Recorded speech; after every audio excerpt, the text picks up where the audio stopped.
Welcome to the Dead Bedroom Revival Podcast. My name is Kuri, your host, and I'm very, very excited to be making this episode. One of the reasons why is because I get to speak to different people from all over the world, and I get all sorts of different questions. But usually, I get the similar question coming up, and the question that I got recently that has been coming up quite a lot is how to survive a loveless, sexless marriage. And that's crazy because if it's bad enough when it's sexless, but when it's loveless as well, it means it's now probably sort of game over. And in terms of surviving, it really does come down to what's the definition of loveless. If it's loveless as in you guys are not talking and you're consistently arguing, and if the arguing is coming from the fact that you are not intimate, or whether the argument is just that she completely resents you, that she doesn't want to be with you, but just based on financial reasons and other commitments, she's got no other option. And really, that's a very sad place to be. When you start trying to define what loveless is, it could mean quite a lot of things. But one thing I can say for you is that there's nothing that isn't fixable, especially if you are still together. I think if there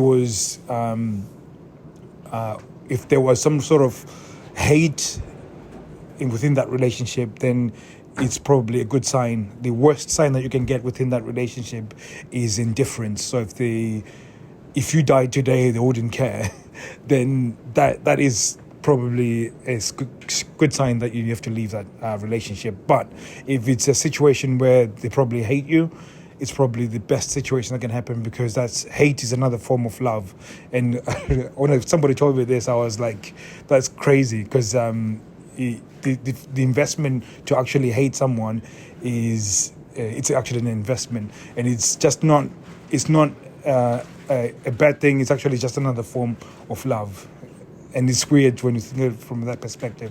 But indifference is the worst thing that can happen within a relationship. So I guess if it's hateful and it's impacting the people that are around you. So for instance, if you got children and the way you are relating to each other is toxic and it is impacting your children, I think there's more damage that can be done to the children than you guys staying together.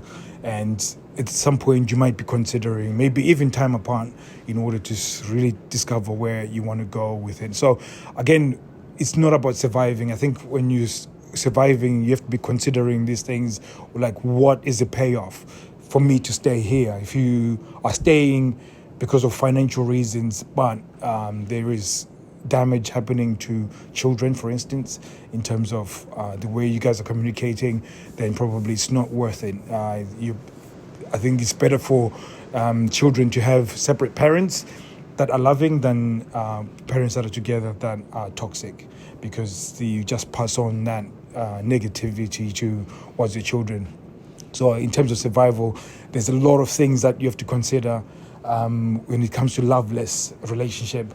But if it's loveless and sexless, then that means that there's a bit of desire towards that other person. So when you say loveless, maybe you actually still love them and you desire the person, and you would not cheat. You have not considered cheating because you still desire to be one with them. So if they're not having sex with you because of a medical condition, or they're not having sex with you because of some sort of medication that they're taking, if it's just a case that for whatever reason they've lost libido, then there is certain things that you can do in order to start changing that around.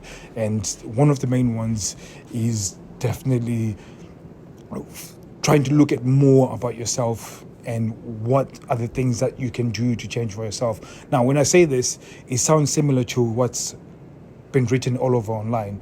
You need to start doing dishes. You need to start doing more housework. or the other one, you need to go and work out and get a six-pack. You need to go and those are the things that most people say, and really it's not true, because usually most women, their upbringing in terms of sex has been really tainted. It's an awful campaign when they get introduced to sex, and usually they get introduced to sex way earlier than boys. And so, for instance, a girl would be introduced to sex in some sort of form from the age of 3. So if they were sitting wearing a dress, and the 3 years old, the mum or dad would say, sit properly, don't sit with your legs open. And that is to protect them so nobody or pedophile comes and attacks them. And then over a period of time, there's certain things that they have to do that is around sex. So for instance, they get to 10, 11, they might actually experience period for the first time. And this is a very difficult situation, a very incredibly confusing situation for a child. And usually this is where the parents panic, or the mom panics and says, oh, you should never have sex because it's terrible. If you have sex, you're going to have a child, because of this fear of having a child. And there isn't anything that is to do with intimacy or love or enjoyment. And obviously you cannot talk about that to do with the child, but it's always in a bad light. Whenever they have any conversation surrounding sex within those sort of years of teenage years, it's all about abstaining and getting away and not doing it. It's terrible, and it's this fear. And then there's also this fact that then start dating, and if you date more than 2 guys, then you're called a slut. So they don't want to be called slut either. So again, there's just this thing about sleeping with guys, and not really just a massive campaign around sex for women that is really negative. So when they get into a relationship and then they initially get excited, they sort of let go, and they feel a bit safe, and they feel bolder to sort of venture out.